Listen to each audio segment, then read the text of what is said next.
한국이요? 하하하, 나워 언참. 아니, 우리 일본 없이 그들이 뭘 할 수 있겠습니까? 그냥 걱정 붙들어 매십시오. 여러분 혹시 일본이 전 세계 점유율 90%를 장악하고 있는 탄소 섬유에 대해 알고 계십니까? 머리카락 10분의 1 굵기밖에 안 되지만 철보다 10배나 강하면서도 5배나 가벼워 우주와 방산 분야의 운명을 결정짓는 꿈의 소재라 불리고 있습니다. 그런데 이걸 한국이 만들려고 하자 한국에게 조용히 덫을 놓기 시작합니다. 그리곤 전 세계를 향해 선전포고를 하더군요. 석 달이면 한국은 현실을 깨닫고 우리 앞에 무조건 무릎을 꿇을 것이다 라며 말이죠. 아니 여러분, 우리 한국이 그렇게 호락호락한 민족입니까? 얼때 아니죠. 그렇게 한국의 반격이 시작되자 전 세계가 경악했습니다. 일본이 50년 걸려 만든 일본의 계산이 완전히 틀어져 버렸고 이제는 협상 테이블에 앉은 일본이 오히려 한국의 눈치를 봐야 하는 상황. 일본의 오만을 실력으로 잠재워버린 우리 대한민국의 시원시원한 소름 돋는 반전 지금 시작합니다. 그 전에 잠깐 1초 만에 누를 수 있는 좋아요 버튼을 꾹 눌러주시면 영상 제작에 아주 큰 힘이 됩니다. 그럼 바로 시작하겠습니다. 회의실에는 12명이 앉아 있었습니다. 도쿄 경제산업성 인근 회의실. 창밖으로 여름 햇살이 쏟아지고 있었지만 실내 공기는 차갑게 가라앉아 있었죠.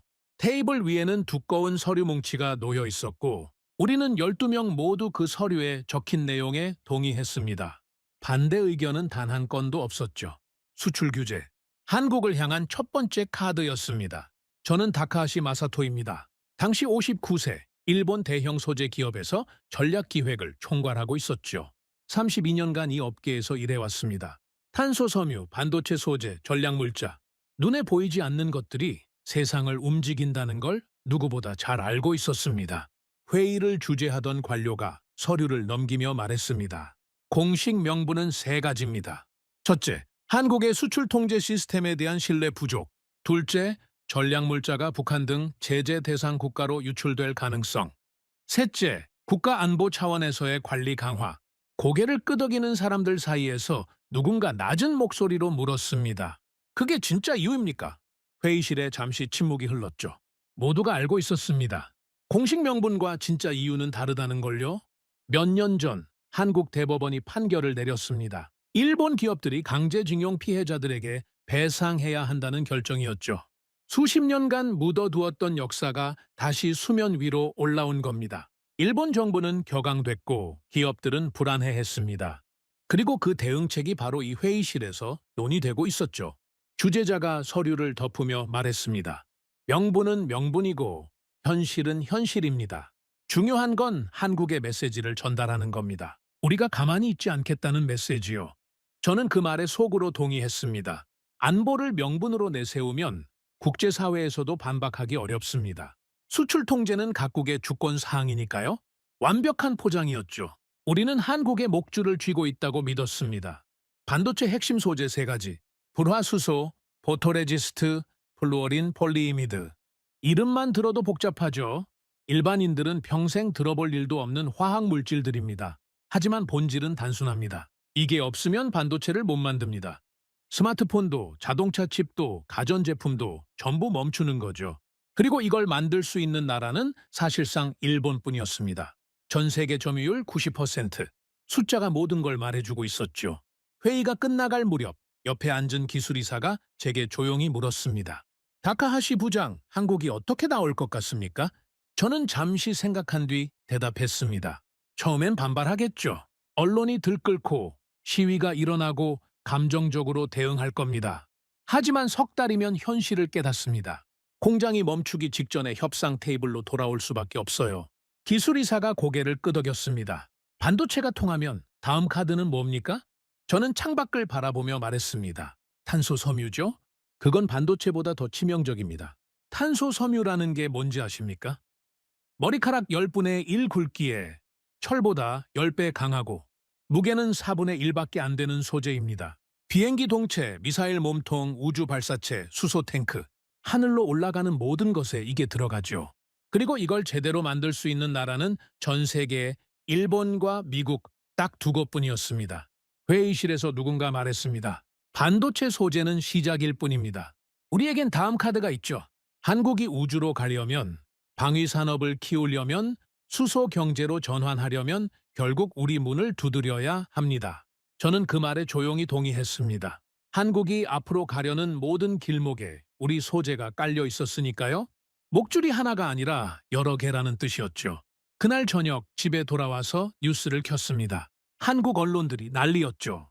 경제 보복이라느니, 역사 문제를 경제로 끌고 왔다느니, 시위하는 장면도 나왔습니다. 일본 제품 불매운동이 시작됐다는 보도도 있었죠. 한국 외교부는 즉각 반발 성명을 냈고, 전문가들은 일본의 조치가 강제징용 판결에 대한 보복이라고 분석했습니다. 아내가 옆에서 물었습니다. 한국이 많이 화난 것 같네요. 문제가 커지는 거 아니에요? 저는 리모컨을 내려놓으며 대답했습니다. 화가 난다는 건 방법이 없다는 뜻이야. 방법이 있으면 화내는 대신 움직이거든. 저렇게 감정적으로 반응한다는 건 우리 계산이 맞았다는 증거지. 그게 제 판단이었습니다. 한국은 분노하고 있었고 우리는 침착하게 기다리기만 하면 됐습니다. 시간은 우리 편이었으니까요. 며칠 후 본사에서 추가 회의가 열렸습니다. 한국 정부가 공식 입장을 발표했다는 보고가 올라왔죠. 회의실 스크린에 한국산업통상자원부 장관의 기자회견 영상이 떴습니다. 대한민국은 핵심 소재의 국산화를 추진하겠습니다. 더 이상 특정 국가에 의존하지 않는 공급망을 구축할 것입니다. 회의실에 웃음이 번졌습니다. 저도 속으로 피식 웃었죠. 옆에 앉은 임원이 말했습니다. 국산화라니요. 우리가 50년 걸려서 쌓아올린 기술을 만들겠다고요? 불화수소 하나. 제대로 정제하려면 얼마나 많은 시행착오가 필요한지 저 사람들은 모르는 겁니다. 기술이사가 덧붙였습니다. 장비는 돈 주면 살 수 있습니다. 하지만 데이터는 못 사죠. 50년 동안 실패하고 기록하고 다시 실패하면서 쌓은 데이터. 그건 시간으로만 살 수 있는 겁니다. 한국이 아무리 돈을 쏟아부어도 그 시간을 살 수는 없어요. 저는 고개를 끄덕였습니다. 정확한 지적이었죠. 기술이라는 건 결국 실패의 축적입니다. 몇 도에서 몇 초간 어떤 압력을 가하면 어떤 결과가 나오는지 그 수만 개의 조합을 하나하나 시험해보고 기록한 사람만이 정답을 알 수 있습니다. 설계도를 베껴도 소용없어요. 설계도에 없는 노하우가 진짜 핵심이거든요. 회의가 끝나고 복도를 걸어 나오는데 후배가 다가왔습니다. 부장님, 그래도 한국이 워낙 빠른 나라 아닙니까? 반도체도 빠르게 따라왔고 자동차도 빠르게 성장했잖아요. 저는 걸음을 멈추고 후배를 바라봤습니다. 소재는 다르네. 소재는 느린 산업이야. 눈에 보이는 성과가 10년, 20년 후에나 나타나지. 빠른 성과에 익숙한 한국이 그 느린 시간을 견딜 수 있을까? 주주들이, 언론이, 국민들이 가만히 기다려줄까? 후배가 대답하지 못했습니다. 저는 확신에 차서 말했죠. 못 견딘다. 한국은 빠른 나라야. 그 빠름이 이번엔 약점이 될 거야. 2019년 8월 한 달이 지났습니다. 한국 기업들이 재고를 소진하기 시작했다는 보고가 들어왔죠. 예상대로였습니다. 2달치 정도 비축해둔 물량이 바닥을 드러내고 있었습니다. 삼성과 SK 반도체 공장의 가동률이 흔들린다는 소문도 돌았죠. 회의에서 누군가 말했습니다. 3달 안에 협상 요청이 올 겁니다. 공장이 멈추기 직전에 한국은 돌아올 수밖에 없어요. 저도 같은 생각이었습니다. 그게 합리적인 선택이니까요. 감정은 감정이고 현실은 현실입니다. 현실 앞에서 감정은 오래가지 못하죠. 그런데 3달이 지나도 한국은 돌아오지 않았습니다. 아니, 정확히 말하면 돌아오는 대신 다른 길을 찾기 시작했습니다. 벨기에 회사와 접촉했다는 정보가 들어왔죠. 품질은 우리보다 떨어지지만 일단 쓸 수는 있는 수준이었습니다.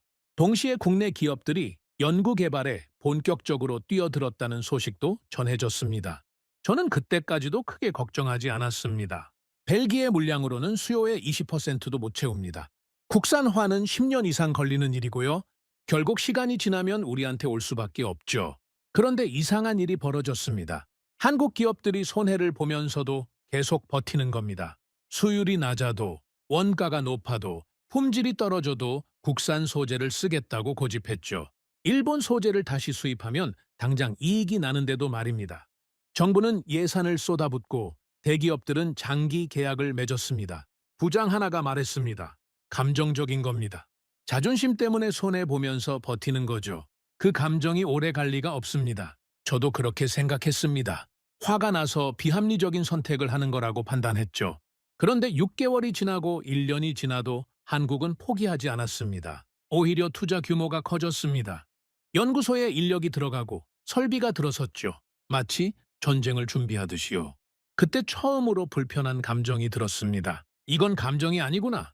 계산이구나. 한국은 우리와 다른 공식으로 계산하고 있었습니다. 당이 손실을 감수하더라도 장기적으로 목줄을 끊겠다는 계산이었죠. 우리는 한국이 눈앞의 이익을 포기 못할 거라고 봤는데 한국은 눈앞의 손실을 감수하면서 미래를 사고 있었던 겁니다. 그 순간 깨달았습니다. 우리는 기술을 믿은 게 아니었습니다. 구조를 믿었던 거죠. 한국이 우리한테 의존할 수밖에 없는 구조. 그 구조가 영원할 거라고 착각했습니다. 하지만 구조는 영원하지 않습니다. 누군가 그 구조를 바꾸기로 결심하면 그때부터 균열이 시작되는 거죠. 수출 규제를 했던 그 회의실에서 우리는 승리를 확신했습니다. 안보와 수출 통제라는 완벽한 명분을 세웠고 한국의 목줄을 쥐고 있다고 자만했죠. 그런데 지금 돌이켜보면 그날이 바로 시작이었습니다. 우리가 조이려던 그 목줄을 한국이 스스로 끊어버리는 긴 여정의 시작이요. 그때는 몰랐습니다. 같은 시간 한국의 연구소와 공장에서는 전혀 다른 전쟁이 시작되고 있었다는 걸. 이게 얼마나 무서운 일인지를요. 한국이 국산화를 선언했을 때 저는 코웃음을 쳤습니다. 솔직히 말씀드리죠. 그건 저만의 반응이 아니었습니다. 일본 소재 업계 전체가 비슷했죠. 회의실에서, 복도에서, 술자리에서 한국의 국산화 선언은 좋은 안주거리가 됐습니다. 후배 하나가 제게 물었습니다. 부장님, 한국이 진짜로 만들 수 있을까요? 저는 커피잔을 내려놓으며 대답했죠. 자네, 탄소 섬유 하나 만드는데 우리가 얼마나 걸렸는지 알아? 50년이야. 한 세대가 통째로 들어가는 시간이지. 그것도 세계 최고의 화학 기술을 가진 일본에서 말이야. 탄소 섬유가 왜 어려운지 설명해 드리겠습니다. 겉으로 보기엔 그냥 까만 실처럼 생긴 물건이에요. 하지만 그 안에 들어가는 기술은 상상을 초월하죠. 원료를 실처럼 뽑아내는 것부터 난관입니다. 온도가 5도만 달라져도 결과물이 완전히 달라지죠. 습도, 장력, 속도, 압력. 수백 개의 변수가 동시에 작용하는 세계예요. 그 다음이 진짜 지옥입니다. 산화 공정과 탄화 공정. 섭씨 300도에서 시작해서 1500도까지 올라가는 과정을 거쳐야 하죠. 이 과정에서 원래 무게의 절반 이상이 날아갑니다. 조금만 잘못되면 실이 끊어지거나 강도가 떨어지거나 아예 쓸모없는 폐기물이 돼버리죠. 우리 일본도 처음에는 처참했습니다. 배치 10개 중 9개를 버린 적도 있었죠. 그래도 포기하지 않고 50년을 버텼기 때문에 지금의 기술이 있는 겁니다. 회의실에서 기술이사가 말했습니다. 한국이 장비를 사들이기 시작했습니다. 독일과 미국에서 탄소 섬유 생산 설비를 들여오고 있다고 하네요. 저는 고개를 끄덕이며 대답했죠. 장비는 돈 주면 살 수 있어. 문제는 그 다음이지. 공정 조건은 장비 매뉴얼에 안 나와 있거든. 온도 몇 도에서 몇 초간 어떤 속도로 돌려야 하는지. 그건 직접 수천 번 실패해보면서 알아내는 거야. 우리가 50년간 쌓아온 실패 데이터. 그건 돈으로 못 사. 그 무렵 한국의 효성이 탄소 섬유 개발에 뛰어들었다는 소식이 들려왔습니다. T700급이라고 하더군요. 후배가 보고서를 들고 왔습니다. 부장님, 효성이 T700급 생산에 성공했다고 발표했습니다. 저는 보고서를 받아들며 물었죠. 수율은 30% 정도로 추정됩니다. 저는 보고서를 내려놓으며 피식 웃었습니다. 30%면 사업이 안 돼. 배치 3개 돌리면 2개는 버린다는 소리잖아. 원가가 우리의 3배는 나올 거야. 후배가 조심스럽게 물었습니다.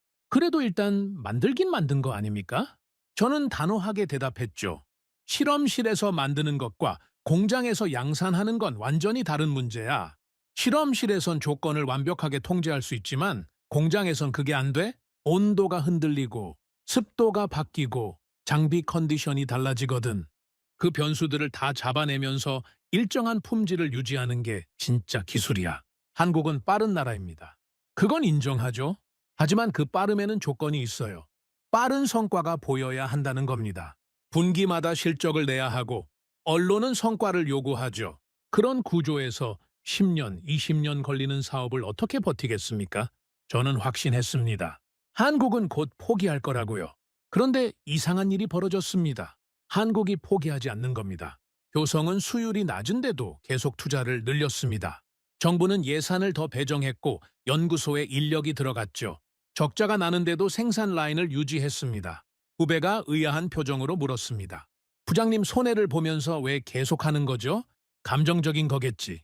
자존심 때문에 버티는 거야. 일본한테 지기 싫어서. 저는 그렇게 대답했지만 속으로는 살짝 불편한 감정이 올라왔습니다.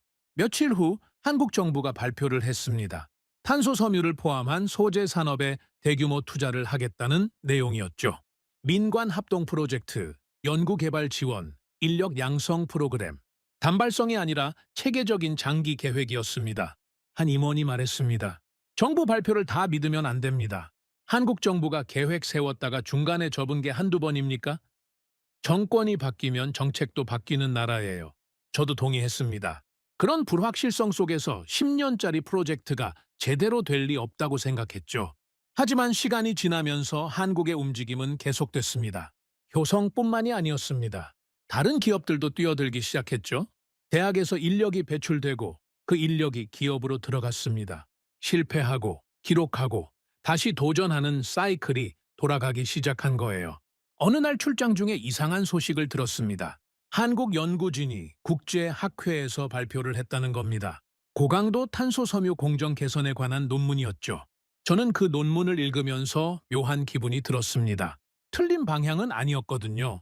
오히려 우리가 예전에 시도했다가 포기한 방식이었죠. 효율이 떨어진다고 판단해서 접었던 건데 한국은 그 방식을 다른 각도로 발전시키고 있었습니다. 후배에게 물었습니다. 이 연구팀 정보 있어? 카이스트 연구팀입니다. 정부 과제로 5년째 진행 중이라고 하네요. 5년. 짧지 않은 시간이었습니다. 포기하지 않고 한 방향으로 밀어붙였다는 뜻이기도 했죠. 회의에서 한 임원이 말했습니다. 가장 중요한 건 인증입니다. 항공우주용 소재는 인증 없이는 쓸 수가 없어요. 그 인증을 받으려면 최소 5년에서 10년이 걸리죠. 한국이 소재를 만들어도 인증이 없으면 아무 소용없습니다. 저는 고개를 끄덕였습니다. 인증이라는 마지막 장벽이 있는 한 우리의 우위는 흔들리지 않습니다. 회의가 끝나고 후배가 다가왔습니다. 부장님, 한국이 만약 인증까지 받으면 어떻게 됩니까? 저는 잠시 멈칫했습니다. 그 질문을 진지하게 생각해 본 적이 없었거든요. 그런 일은 없을 거야. 저는 그렇게 대답하고 돌아섰습니다. 하지만 발걸음이 묘하게 무거웠죠. 그날 밤 서재에서 한국 관련 보고서들을 펼쳤습니다. 효성의 실적, 정부 지원 규모, 연구개발 현황, 숫자들을 하나하나 들여다봤죠. 한국의 수율은 여전히 낮았습니다. 원가도 높았고 품질도 우리에 미치지 못했죠. 객관적으로 보면 우리가 압도적으로 앞서 있었습니다. 그런데 한 가지가 눈에 들어왔습니다. 수율 추이 그래프였죠. 처음에는 20%대였던 수율이 조금씩 올라가고 있었습니다. 30%, 35%, 40%. 느리지만 분명한 상승 곡선이었죠. 저는 그 그래프를 한참 들여다봤습니다. 실패가 줄고 있다. 한국은 실패를 기록하고 분석하고 개선하고 있다. 우리 일본도 처음에는 그랬죠. 수율 20%에서 시작해서 조금씩 올렸습니다. 10년 걸려서 50%, 20년 걸려서 70%. 그 느린 상승이 쌓여서 지금의 90%가 된 거예요. 한국이 같은 길을 가고 있는 건가? 저는 고개를 저었습니다. 아니, 한국은 그렇게 오래 버틸 수 없어. 성과가 안 보이면 포기할 거야. 하지만 그래프는 거짓말을 하지 않았습니다. 한국은 포기하지 않고 있었고 수율은 조금씩 올라가고 있었죠. 그날 밤 아내에게 말했습니다. 한국이 생각보다 끈질기네. 아내가 웃으며 말했습니다. 당신도 30년 넘게 버텼잖아요. 한국도 버틸 수 있지 않을까요? 저는 대답하지 못했습니다. 우리는 한국이 포기할 거라고 믿었습니다. 빠른 나라니까 느린 싸움을 못 버틸 거라고요. 포기하는 게 합리적인 선택이라고 판단했죠. 그런데 한국은 포기를 선택하지 않았습니다. 집요함을 선택했죠. 그때까지만 해도 저는 그게 무모한 선택이라고 생각했습니다. 계산이 안 맞는 비합리적인 고집이라고요. 하지만 지금 돌이켜보면 그게 가장 합리적인 선택이었습니다. 우리가 틀렸던 겁니다. 숫자는 거짓말을 하지 않습니다. 저는 32년간 그렇게 믿어왔죠. 감정은 속일 수 있어도 데이터는 속일 수 없다고요. 그래서 한국의 국산화 움직임을 지켜보면서도 저는 숫자만 봤습니다. 수율, 원가, 품질 지표. 그 숫자들이 우리의 우위를 증명하고 있는 한 걱정할 필요가 없다고 생각했죠. 그런데 어느 순간부터 그 숫자들이 저를 불안하게 만들기 시작했습니다. 후배가 월간 보고서를 들고 왔습니다. 부장님, 한국 탄소 섬유 업계 동향입니다. 저는 보고서를 받아들고 첫 페이지를 넘겼죠. 효성의 생산 현황, 수율 추이, 품질 데이터. 익숙한 항목들이었습니다. 그런데 수율 그래프에서 눈이 멈췄습니다. 6개월 전만 해도 35%였던 수율이 42%로 올라가 있었죠. 7% 상승. 숫자로 보면 대단해 보이지 않을 수 있습니다. 하지만 이 업계에서 수율 7%는 엄청난 의미를 갖습니다. 후배에게 물었습니다. 이 수율 데이터 확인했어? 네, 2번 확인했습니다. 업계 소식통하고 학회 발표 자료 교차 검증했고요. 저는 그래프를 다시 들여다봤습니다. 상승 곡선이 일정했죠. 갑자기 뛰어오른 게 아니라 꾸준히 올라가고 있었습니다. 이건 운이 아니라 시스템이라는 뜻이었죠. 탄소 섬유 공정이 얼마나 까다로운지 다시 말씀드리겠습니다. 온도 하나만 봐도 그렇습니다. 탄화 공정에서 온도가 5도만 달라져도 결과물의 강도가 완전히 달라지죠. 1,200도에서 1,205도로 올라가는 그 작은 차이가 제품을 살리기도 하고 죽이기도 합니다. 압력도 마찬가지입니다. 0.2% 차이로 실이 끊어지거나 늘어나죠. 속도, 장력, 습도까지 합치면 변수가 수백 개에 달합니다. 이 변수들을 동시에 통제하면서 일정한 품질을 유지하는 게 진짜 기술이에요. 우리 일본은 이 변수들을 50년간 기록해왔습니다. 실패할 때마다 어떤 조건에서 어떻게 실패했는지 꼼꼼히 적어뒀죠. 그 기록이 쌓이고 쌓여서 지금의 90% 수율이 된 겁니다. 그런데 한국이 그 과정을 따라가고 있었습니다. 느리지만 분명하게요. 회의실에서 이 보고서를 공유했습니다. 분위기가 묘하게 바뀌더군요. 기술이사가 말했습니다. 수율이 올라가고 있는 건 사실입니다. 하지만 아직 우리의 절반 수준이에요. 42%와 90%는 차원이 다른 겁니다. 맞는 말이었죠. 저도 고개를 끄덕였습니다. 하지만 다른 임원이 조심스럽게 물었습니다. 문제는 추세 아닙니까? 6개월에 7%면 1년이면 14%입니다. 3년이면 어떻게 되겠습니까? 회의실이 잠시 조용해졌습니다. 기술이사가 손을 저었죠? 그렇게 단순 계산하면 안 됩니다. 수율은 올라갈수록 올리기 어려워져요. 70%에서 80%로 가는 것과 40%에서 50%로 가는 건 난이도가 완전히 다릅니다. 한국은 곧 벽에 부딪힐 겁니다. 저도 그 의견에 동의했습니다. 수율 곡선은 처음엔 가파르게 올라가다가 어느 순간 완만해지죠. 60%대에서 정체되는 기업이 대부분입니다. 한국도 그 벽을 넘지 못할 거라고 생각했죠. 며칠 후 업계 세미나에 참석했습니다. 쉬는 시간에 오래된 동료를 만났죠. 한국 시장을 담당하는 친구였습니다. 다카하시, 요즘 한국 쪽 분위기가 예전 같지 않아. 저는 커피를 홀짝이며 물었습니다. 어떻게 다른데? 예전엔 우리한테 납기 좀 당겨달라, 가격 좀 깎아달라 이런 요청이 많았거든. 그런데 요즘은 그런 얘기가 없어. 그게 뭐가 문제야? 요청이 없으면 편한 거지. 동료가 고개를 저었습니다. 아니야. 요청이 없다는 건 우리가 필요 없어지고 있다는 뜻이야. 한국 기업들이 국산 소재 테스트를 본격적으로 시작했다는 소문이 있어. 저는 웃으며 대답했죠. 테스트야 하겠지. 하지만 테스트하는 것과 실제로 쓰는 건 다른 문제야. 품질이 안정되려면 아직 멀었어. 동료가 어깨를 으쓱했습니다. 그랬으면 좋겠는데. 요즘 한국 쪽 담당자들 만나면 분위기가 달라. 예전엔 의뢰 입장이었는데 지금은 뭔가 여유가 있어. 그 말이 묘하게 마음에 걸렸습니다. 회사로 돌아와서 한국 관련 자료를 더 찾아봤습니다. 효성뿐 아니라 다른 기업들의 동향도요. 그러다가 흥미로운 정보를 발견했죠. 한국 정부가 탄소 섬유 국산화 프로젝트에 민군 협력 체계를 도입했다는 겁니다. 방위사업청, 국방과학연구소, 민간 기업이 함께 움직이고 있었죠. 단순한 산업 지원이 아니라 국가 안보 차원의 프로젝트로 격상된 거였습니다. 후배에게 물었습니다. 이 민군 협력 프로젝트, 규모가 어느 정도야? 정확한 예산은 공개되지 않았습니다. 하지만 업계 추정으로는 수천억 원 규모라고 하네요. 수천억 원, 작은 돈이 아니었습니다. 그리고 더 중요한 건 돈이 아니라 시간이었죠. 민군 협력이라는 건 장기 프로젝트를 의미합니다. 정권이 바뀌어도 국방 관련 사업은 쉽게 중단되지 않거든요. 한국이 이 프로젝트에 국방을 엮었다는 건 10년이고 20년이고 끌고 가겠다는 의지의 표현이었습니다. 저는 처음으로 한국의 전략이 보이기 시작했습니다. 그들은 단순히 기술을 개발하는 게 아니었습니다.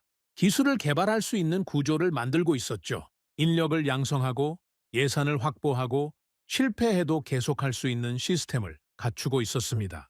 우리 일본이 50년간 해온 것과 똑같은 방식이었습니다. 그날 밤 서재에서 오래된 자료를 꺼내봤습니다. 우리 회사가 탄소 섬유 사업을 시작했을 때의 기록이었죠. 처음 수율은 15%였습니다.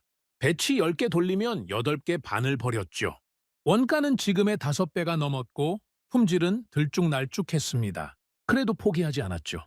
실패할 때마다 원인을 분석하고 기록했습니다. 온도를 1도 올렸더니 강도가 3% 떨어졌다. 기록. 압력을 0.1% 낮췄더니 실이 끊어지는 빈도가 줄었다.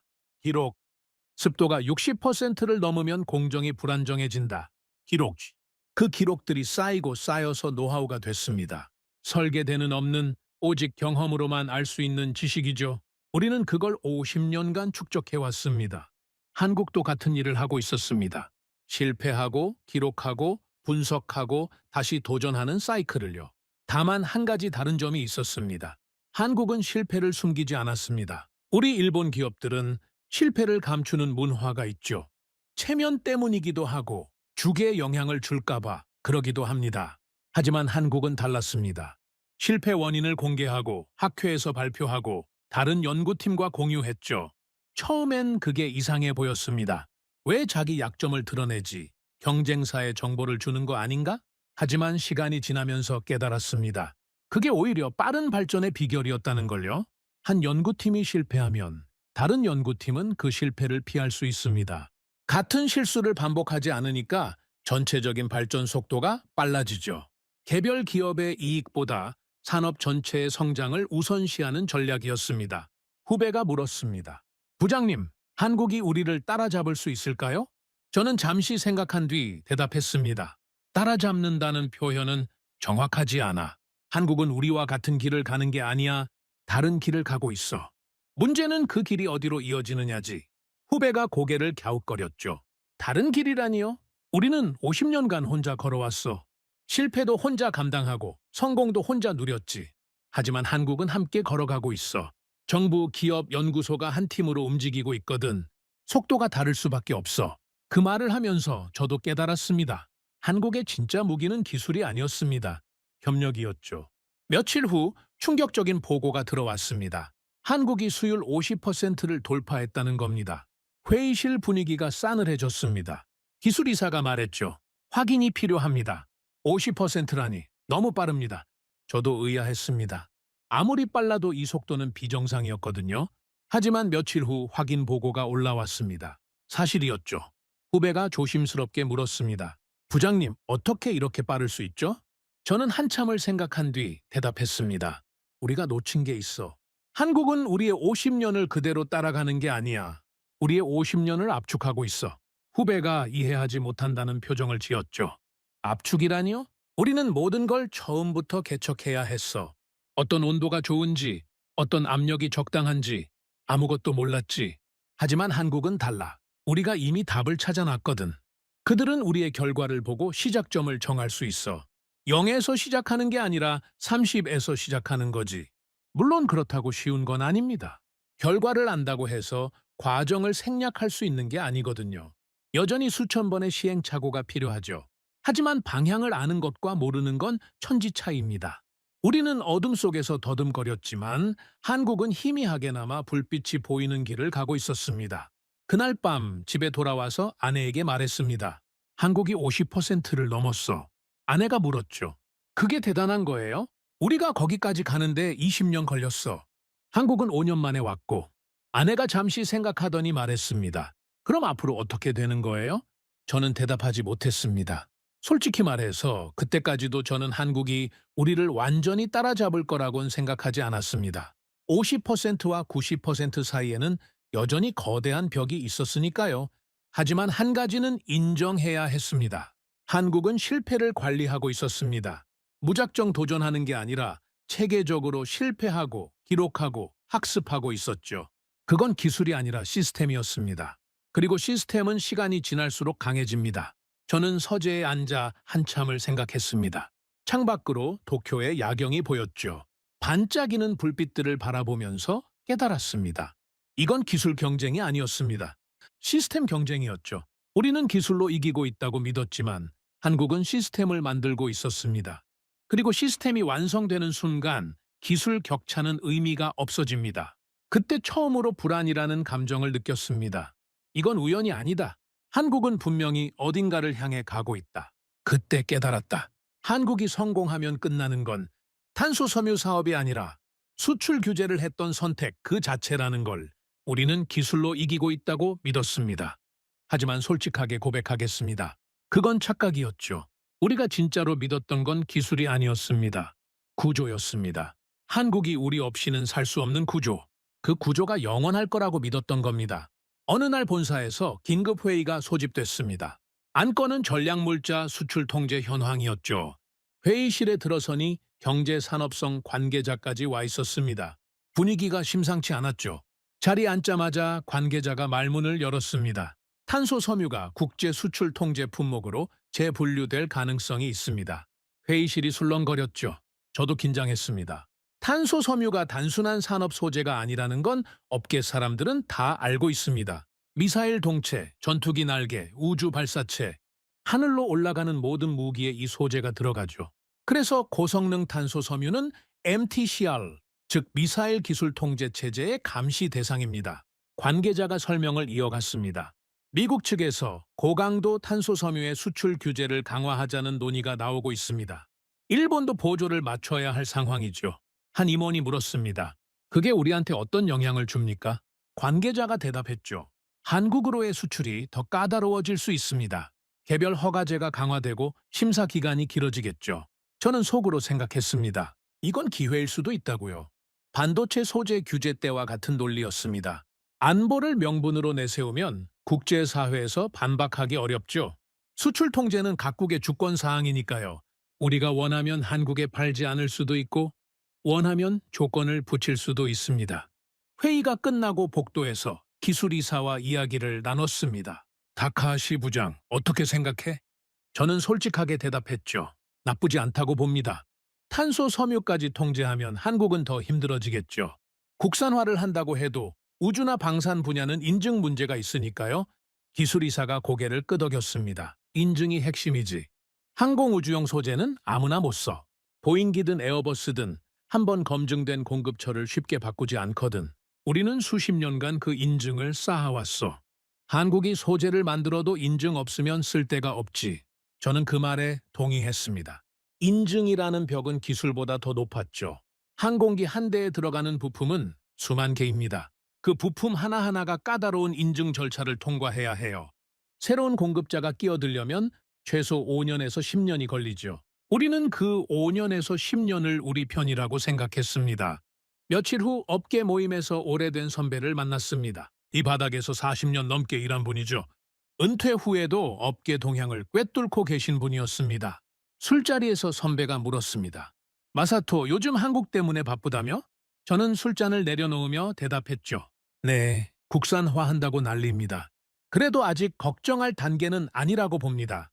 선배가 피식 웃었습니다. 그렇게 생각해? 수율도 아직 50% 되고 인증은 아예 시작도 못했으니까요. 우리가 쌓아온 50년을 어떻게 따라잡겠습니까? 선배가 술을 한 모금 마시더니 말했습니다. 마사토, 내가 이 바닥에서 40년 일하면서 배운 게 하나 있어. 뭡니까? 기술은 따라잡을 수 있어. 시간이 걸릴 뿐이지. 진짜 무서운 건 기술이 아니야. 저는 고개를 갸웃거렸습니다. 그럼 뭐가 무섭습니까? 선배가 저를 똑바로 바라보며 말했죠. 의지야. 어떤 대가를 치르더라도 해내겠다는 의지. 그게 있는 상대는 결국 해내더라고. 저는 웃으며 대답했습니다. 한국이 그 정도 의지가 있을까요? 손해보면서 10년, 20년 버틸 수 있겠습니까? 선배가 술잔을 내려놓으며 말했습니다. 모르지. 하지만 한 가지는 확실해. 네가 그들의 의지를 과소평가하고 있으면 나중에 후회할 거야. 그 말이 묘하게 마음에 걸렸습니다. 회사로 돌아와서 한국 관련 자료를 다시 들여다봤습니다. 수율, 투자 규모, 인력 현황. 숫자들은 여전히 우리가 앞서 있다고 말하고 있었죠. 하지만 선배의 말이 계속 떠올랐습니다. 의지. 어떤 대가를 치르더라도 해내겠다는 의지. 그날 밤 서재에서 오래된 자료를 꺼내봤습니다. 일본 탄소 섬유 산업의 역사를 정리한 문서였죠. 우리도 처음에는 그랬습니다. 1970년대 일본은 석유 파동을 겪으면서 소재 자립의 중요성을 깨달았죠. 아무리 돈이 있어도 소재를 못 구하면 공장이 멈춘다는 걸 뼈저리게 경험했습니다. 그때부터 일본 정부와 기업들은 한 팀으로 움직였습니다. 탄소 섬유, 반도체 소재, 정밀화학, 눈에 보이지 않지만 산업의 근간이 되는 분야에 집중 투자했죠. 당위 수익은 포기하고 10년, 20년을 내다보는 투자를 했습니다. 그 결과가 지금의 일본 소재 산업입니다. 저는 그 자료를 보면서 깨달았습니다. 우리도 한때는 그런 의지가 있었다는 걸요. 어떤 대가를 치르더라도 자립하겠다는 의지. 그게 50년간 쌓여서 지금의 기술이 된 겁니다. 한국이 지금 그 길을 가고 있는 건가? 며칠 후 한국 시장 담당 후배가 보고를 하러 왔습니다. 부장님, 이상한 일이 있습니다. 뭔데? 한국 고객사들의 발주 패턴이 바뀌고 있습니다. 저는 보고서를 받아들었죠. 어떻게 바뀌었는데? 예전에는 장기 계약을 선호했는데 요즘은 단기 계약 위주로 바꾸고 있습니다. 물량도 조금씩 줄이고 있고요. 저는 숫자들을 들여다봤습니다. 확실히 변화가 보였죠. 발주량이 전년 대비 15% 감소해 있었습니다. 재고를 줄이는 건가? 그것만은 아닌 것 같습니다. 국산 소재 테스트를 본격화하면서 우리 물량을 줄이는 것 같습니다. 저는 보고서를 내려놓으며 생각했습니다. 아직 15% 감소는 큰 숫자가 아닙니다. 하지만 추세가 문제였죠. 줄어드는 방향으로 가고 있다는 게 불안했습니다. 회의실에서 이 내용을 공유했습니다. 한 임원이 말했죠. 아직 걱정할 단계는 아닙니다. 15% 감소는 정상 범위 내의 변동이에요. 경기 상황에 따라 발주량이 오르락 내리락 하는 건 흔한 일이죠. 다른 임원이 동의했습니다. 맞습니다. 한국이 국산 소재를 테스트한다고 해도 품질이 우리 수준에 미치지 못하면 결국 돌아올 수밖에 없어요. 저도 그 의견에 동의했습니다. 하지만 마음 한구석에 불안이 남아 있었죠. 며칠 후 출장길에 오래된 거래처 담당자를 만났습니다. 한국 기업의 소재를 납품하는 중간 유통업체 사람이었죠. 식사 자리에서 그가 말했습니다. 다카하시 부장님, 요즘 한국 쪽 분위기가 예전 같지 않습니다. 어떻게 다른데요? 예전에는 우리가 갑이었어요. 납기를 조금 늦춰도 가격을 조금 올려도 한국 기업들은 받아들였죠. 선택지가 없었으니까요. 지금은요? 그가 한숨을 쉬며 말했습니다. 지금은 협상이 됩니다. 아니, 협상을 해야 합니다. 우리 조건을 그대로 받아들이지 않아요. 다른 옵션이 있다는 뉘앙스를 풍기거든요. 저는 젓가락을 내려놓으며 물었습니다. 다른 옵션이라면? 국산 소재죠? 아직 품질이 우리만 못하지만 있긴 있으니까요. 그게 있다는 것만으로도 협상력이 달라집니다. 그 말이 전곡을 찔렀습니다. 대안의 존재, 그게 핵심이었죠. 우리가 독점하고 있을 때는 가격도, 납기도, 조건도 우리 마음대로였습니다. 한국은 받아들이는 수밖에 없었죠. 하지만 대안이 생기는 순간 그 권력 구조가 흔들리기 시작합니다. 아직 한국의 국산 소재는 우리 수준에 미치지 못합니다. 하지만 존재한다는 것만으로도 의미가 있었죠. 협상 테이블에서 우리의 목소리가 작아지기 시작한 겁니다. 회사로 돌아와서 한참을 생각했습니다. 우리는 기술로 이기고 있다고 믿었습니다. 하지만 실제로 우리가 쥐고 있던 건 기술이 아니라 구조였죠. 한국이 우리한테 의존할 수밖에 없는 구조, 대안이 없는 구조. 그 구조 위에서 우리는 왕처럼 군림했습니다. 그런데 그 구조에 금이 가기 시작한 겁니다. 저녁에 선배에게 전화를 걸었습니다. 선배님, 그때 말씀하셨던 거 기억납니다. 진짜 무서운 건 기술이 아니라 의지라고요. 선배가 웃으며 대답했죠. 이제 느껴지나? 네, 한국이 대안을 만들고 있습니다. 아직 완벽하진 않지만 존재하는 것만으로도 판이 달라지고 있어요. 선배가 잠시 침묵하더니 말했습니다. 마사토, 독점이라는 건 성이야. 높은 성벽 안에서 안전하게 지낼 수 있지. 하지만 성에는 치명적인 약점이 있어. 뭡니까? 유지비가 든다는 거야. 성벽을 계속 보수해야 하고 병사들을 먹여 살려야 하고 적의 공격에 대비해야 하지. 그 비용을 감당하지 못하면 성은 무너져. 저는 그 비유가 정확하다고 생각했습니다. 우리의 독점은 성이었습니다. 50년간 쌓아온 기술, 인증, 신뢰. 그게 높은 성벽이었죠. 하지만 그 성벽을 유지하려면 계속 투자해야 합니다. 기술을 발전시키고, 인재를 키우고, 고객을 관리해야 하죠. 우리는 그 비용을 과소평가하고 있었는지도 모릅니다. 성벽이 워낙 높으니까 안심하고 있었던 거죠. 그 사이에 한국은 사다리를 만들고 있었습니다. 그날 밤 서재에 앉아 창밖을 바라봤습니다. 도쿄의 야경이 반짝이고 있었죠. 저는 32년간 이 업계에서 일하면서 한 번도 패배를 생각해 본 적이 없었습니다. 우리가 지는 시나리오는 상상조차 안 했죠. 그만큼 자신감이 있었습니다. 하지만 그날 밤 처음으로 다른 가능성을 생각했습니다. 만약 한국이 정말로 해낸다면, 만약 그들의 수율이 70%, 80%까지 올라간다면, 만약 인증까지 받아낸다면, 그때 우리는 어떻게 되는 걸까? 저는 고개를 저었습니다. 아직 그런 일은 일어나지 않았으니까요. 한국의 수율은 아직 50% 되고 인증은 시작도 못했습니다. 우리가 앞서 있는 건 변함없는 사실이죠. 하지만 한 가지는 인정해야 했습니다. 구조는 영원하지 않다는 걸요. 우리가 믿었던 그 철옹성 같은 구조도 결국은 유지비가 드는 시스템이었습니다. 그리고 한국은 그 구조를 무너뜨리기 위해 대가를 치르고 있었죠. 의지. 어떤 대가를 치르더라도 해내겠다는 의지.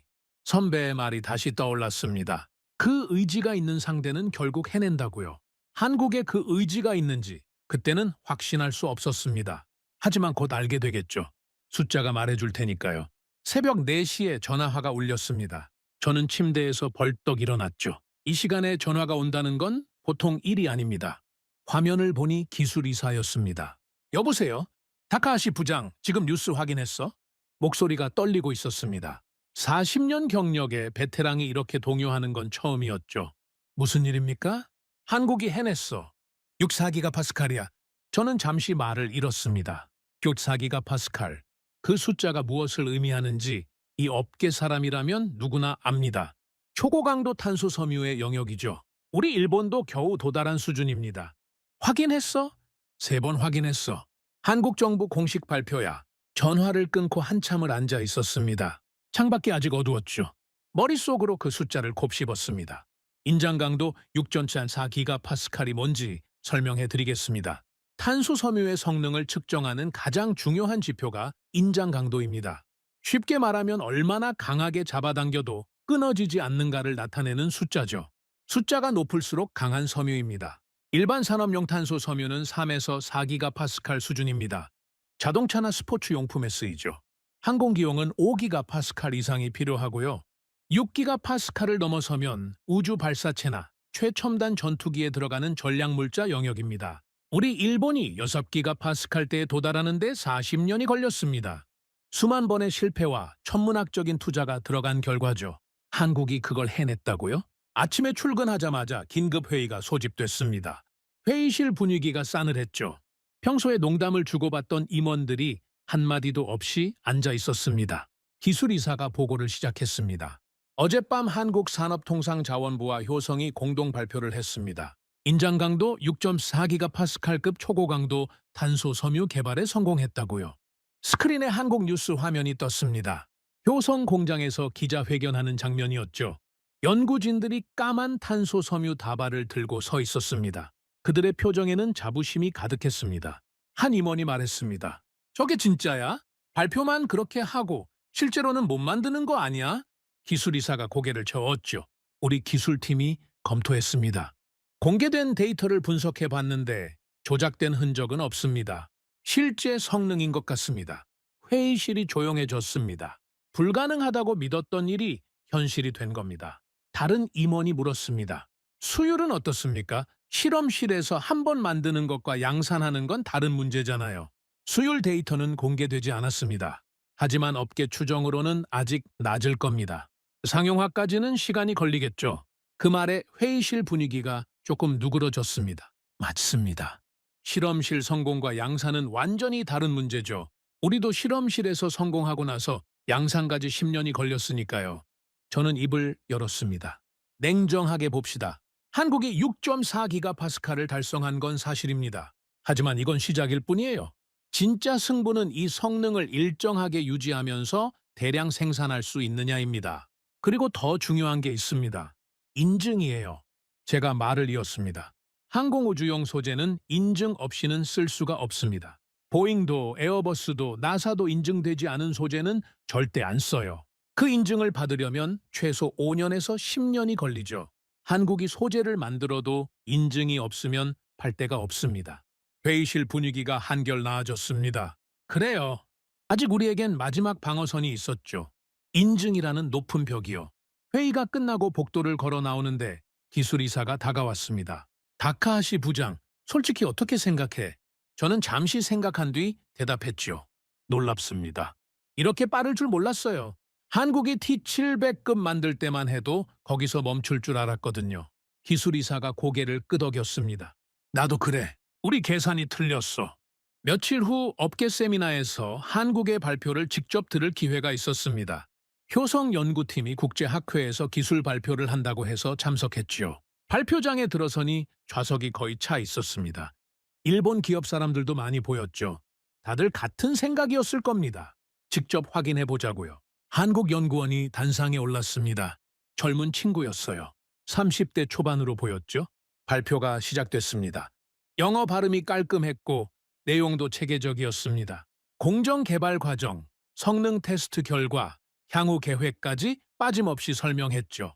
특히 인상적이었던 건 실패 사례를 공개한 부분이었습니다. 저희는 초기에 수많은 실패를 겪었습니다. 수율이 10%도 안 나온 적도 있었죠. 스크린에 실패 데이터 그래프가 떴습니다. 처참한 숫자들이었죠. 하지만 저희는 그 실패들을 모두 기록했습니다. 왜 실패했는지, 어떤 변수가 문제였는지 분석하고 공유했죠. 그 과정에서 패턴을 발견했고 결국 해결책을 찾았습니다. 저는 그 발표를 들으면서 깨달았습니다. 한국은 실패를 부끄러워하지 않았습니다. 오히려 실패를 자산으로 만들고 있었죠. 우리 일본 기업들은 실패를 감추는 문화가 있습니다. 체면 때문이기도 하고 주계에 영향을 줄까봐 그러기도 하죠. 하지만 한국은 달랐습니다. 실패를 공개하고 공유하고 함께 해결책을 찾았습니다. 발표가 끝나고 질의응답 시간이 있었습니다. 일본 기업 사람이 손을 들었죠. 인상적인 발표였습니다. 한 가지 질문이 있는데요. 이 성능을 양산 단계에서도 일정하게 유지할 수 있습니까? 날카로운 질문이었습니다. 실험실과 양산은 다르니까요. 한국 연구원이 웃으며 대답했습니다. 좋은 질문입니다. 솔직히 말씀드리면 아직 과제가 남아 있습니다. 하지만 저희는 이미 파일럿 생산 라인을 가동하고 있고 수율이 꾸준히 개선되고 있습니다. 조만간 상용화 수준에 도달할 계획입니다. 자신감 있는 대답이었습니다. 그리고 그 자신감에는 근거가 있어 보였죠. 세미나가 끝나고 밖으로 나왔습니다. 같이 온 동료가 물었죠. 어떻게 생각해? 저는 담배에 불을 붙이며 대답했습니다. 인정해야 할 것 같아. 한국이 진짜로 해냈어. 동료가 한숨을 쉬었습니다. 우리는 어떻게 해야 하지? 아직 끝난 건 아니야. 인증이라는 벽이 남아 있거든. 항공우주 시장에 들어가려면 인증이 필수야. 그건 우리가 수십 년간 쌓아온 거지. 동료가 고개를 끄덕였습니다. 그래. 인증은 쉽지 않지. 보잉이나 에어버스가 갑자기 공급처를 바꿀 리 없어. 저도 그렇게 믿고 싶었습니다. 인증이라는 마지막 방어선이 우리를 지켜줄 거라고요. 하지만 마음 한구석에 불안이 남아 있었습니다. 한국은 지금까지 우리가 불가능하다고 생각한 것들을 하나씩 해내고 있었습니다. 국산화도, 수율 향상도, 초고강도, 개발도 모두 우리 예상을 뛰어넘었죠. 인증도 그럴 수 있지 않을까? 그날 밤 서재에서 오래된 자료를 꺼내봤습니다. 우리 회사가 처음 항공우주 인증을 받았을 때의 기록이었죠. 10년이 걸렸습니다. 수백 번의 테스트와 수천 페이지의 서류 작업 끝에 겨우 인증을 받았습니다. 한국도 그 과정을 거쳐야 합니다. 쉽지 않을 거예요. 하지만 그들이 해낸 것들을 보면 불가능하다고 단정할 수 없었습니다. 아내가 서재 문을 열고 들어왔습니다. 아직 안 자요? 저는 시계를 봤습니다. 새벽 2시였죠. 곧 잘게. 아내가 의자에 앉으며 물었습니다. 뭘 그렇게 고민해요? 저는 한참을 생각하다가 대답했습니다. 우리가 믿었던 벽이 생각보다 얇을 수도 있다는 생각이 들어서. 아내가 고개를 갸웃거렸죠. 벽이 얇으면 어떻게 되는 거예요? 무너질 수 있지. 우리가 안전하다고 믿었던 그 안쪽이 더 이상 안전하지 않게 되는 거야. 아내가 웃으며 말했습니다. 그럼 더 두꺼운 벽을 쌓으면 되지 않아요? 저는 고개를 저었습니다. 문제는 벽을 쌓는 속도야. 우리가 벽을 쌓는 동안 한국은 사다리를 만들고 있거든. 어느 쪽이 빠른지가 관건이지. 아내가 차를 한 잔 건네며 말했습니다. 당신이 30년 넘게 일하면서 이렇게 고민하는 건 처음 봐요. 저는 차를 받아들며 대답했죠. 나도 이런 기분은 처음이야. 평생 우리가 최고라고 믿어왔거든. 그런데 그 믿음이 흔들리니까 어떻게 해야 할지 모르겠어. 그날 밤 꿈을 꿨습니다. 높은 성벽 위에 서 있는 꿈이었죠. 저 아래에서 누군가 사다리를 타고 올라오고 있었습니다. 저는 돌을 던져서 막으려 했지만 사다리가 하나가 아니었습니다. 수십 개의 사다리가 동시에 세워지고 있었죠. 꿈에서 깨어났을 때 식은땀이 흐르고 있었습니다. 숫자는 거짓말을 하지 않습니다. 그리고 한국의 숫자는 분명한 메시지를 보내고 있었죠. 우리가 믿었던 마지막 벽, 그 벽이 생각보다 얇을 수도 있다는 걸요. 우주는 거짓말을 하지 않습니다. 지상에서는 숫자를 조작할 수 있죠. 보고서를 꾸밀 수도 있고 발표를 과장할 수도 있습니다.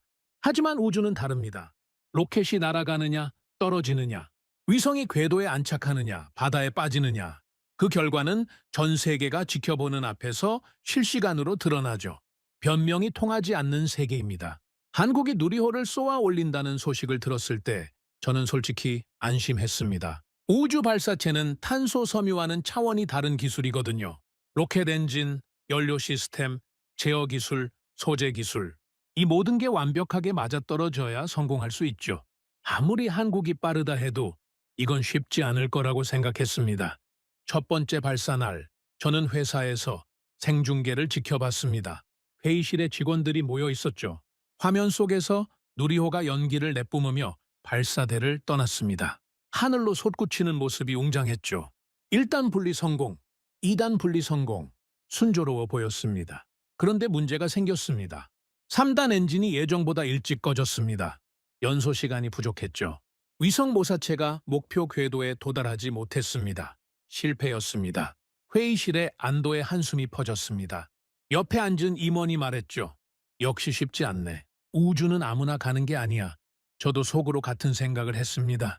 탄소 섬유 만드는 것과 로켓 쏘는 건 다르죠. 한국이 아무리 노력해도 이 영역에서는 한계가 있을 거라고 믿었습니다. 우주는 50년 넘게 축적된 기술이 필요한 분야니까요. 그런데 그 다음에 벌어진 일이 저를 놀라게 했습니다. 한국이 실패 원인을 공개한 겁니다.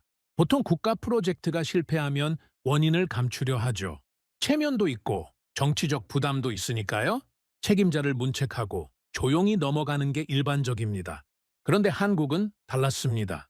기자회견을 열어서 왜 실패했는지 상세하게 설명했죠. 3단 엔진의 헬륨 탱크 압력에 문제가 있었습니다. 산화제 탱크 내부 압력이 예상보다 빨리 떨어지면서 엔진이 조기 종료됐습니다. 고정 장치 설계를 수정하고 압력 시스템을 개선하겠습니다. 저는 그 기자회견을 보면서 의아했습니다. 왜 이렇게까지 공개하지? 적에게 약점을 보여주는 거 아닌가? 후배에게 물었습니다. 한국이 왜 저렇게 다 까발리는 거지? 우리 같으면 절대 안 그러잖아. 후배가 대답했죠. 모르겠습니다. 문화 차이 아닐까요? 아니면 정치적 계산이거나요? 저는 고개를 갸웃거렸습니다. 단순한 문화 차이는 아닌 것 같았죠. 며칠 후 한국의 의도를 이해하게 됐습니다. 실패 원인을 공개하자 한국 내부에서 비난보다 응원이 쏟아졌더군요. 국민들이 다음엔 성공하자며 연구진을 격려했습니다. 정치적으로도 압박이 줄었죠.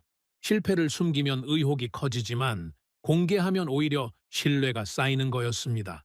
그리고 더 중요한 건 기술적인 측면이었습니다. 실패 원인을 공개하니까 다른 연구팀들이 같은 실수를 피할 수 있었죠. 산업계 전체가 그 데이터를 공유하면서 빠르게 개선점을 찾았습니다. 저는 깨달았습니다. 이게 한국의 전략이구나. 실패를 숨기는 대신 자산으로 만드는 전략이요. 1년 후 한국이 두 번째 발사를 시도했습니다. 저는 이번에도 회사에서 생중계를 지켜봤죠. 솔직히 말하면 또 실패할 거라고 예상했습니다. 우주 발사체가 그렇게 쉽게 성공하는 게 아니거든요. 한 번 실패한 팀이 1년 만에 문제를 해결한다? 쉽지 않은 일이죠. 카운트다운이 시작됐습니다. 10, 9, 8. 누리호가 화염을 내뿜으며 하늘로 솟구쳤습니다. 이번에는 분위기가 달랐습니다. 긴장감이 회의실을 감쌌죠. 1단 분리 성공, 2단 분리 성공, 3단 점화 성공. 회의실이 조용해졌습니다. 모두가 화면을 응시하고 있었죠.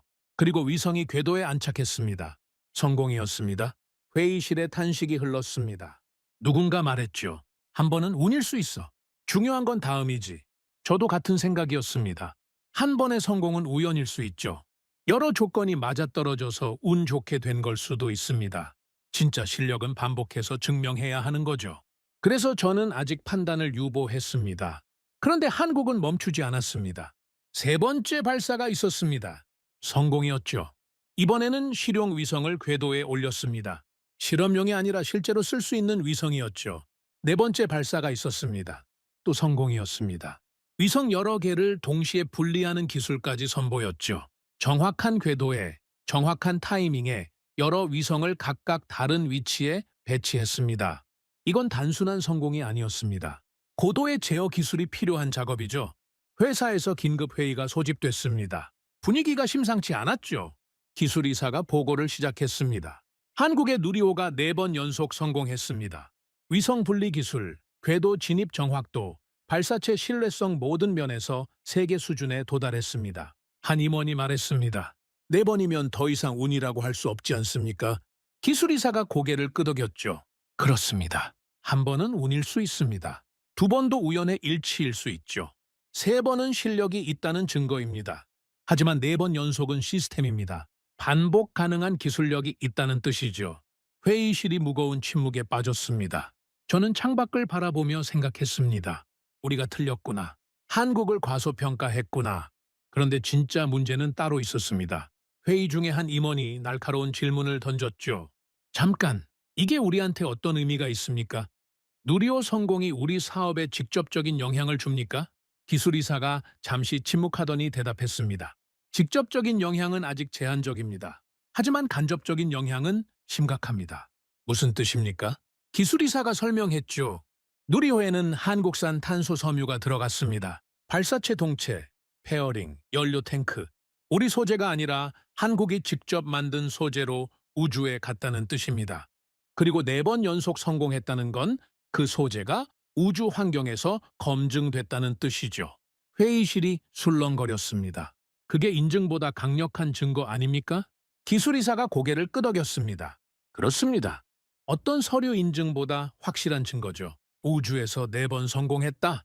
이보다 강력한 레퍼런스는 없습니다. 저는 그 순간 깨달았습니다. 우리가 믿었던 마지막 벽, 인증이라는 장벽이 의미를 잃어가고 있다는 걸요. 회의가 끝나고 복도에서 기술이사와 이야기를 나눴습니다. 이사님 솔직히 어떻게 생각하십니까? 기술이사가 한숨을 쉬며 대답했죠. 기술을 잃은 게 아닙니다. 지배력을 잃고 있는 겁니다. 지배력이요? 우리는 한국의 소재를 팔면서 단순히 돈을 번 게 아닙니다. 한국이 우리 허락 없이는 우주에도 하늘에도 갈 수 없게 만드는 구조를 쥐고 있었죠. 그게 진짜 힘이었습니다. 그런데 그 구조가 무너지고 있어요. 저는 그 말의 무게를 느꼈습니다. 매출은 회복할 수 있습니다. 시장을 잃어도 다시 개척할 수 있죠. 하지만 지배력은 다릅니다. 한번 무너지면 회복하기 어렵습니다. 며칠 후 더 충격적인 소식이 들려왔습니다. 일본 내부에서 책임 공방이 시작된 겁니다. 경제 산업성과 업계 사이에 갈등이 생겼죠. 왜 이렇게까지 만들게 놔뒀습니까? 수출 규제를 걸 때 이런 결과를 예상했습니까? 업계에서 불만이 터져 나왔습니다. 수출 규제를 지지했던 기업들이 이제 와서 책임을 떠넘기기 시작했죠. 저는 그 광경을 보면서 씁쓸했습니다.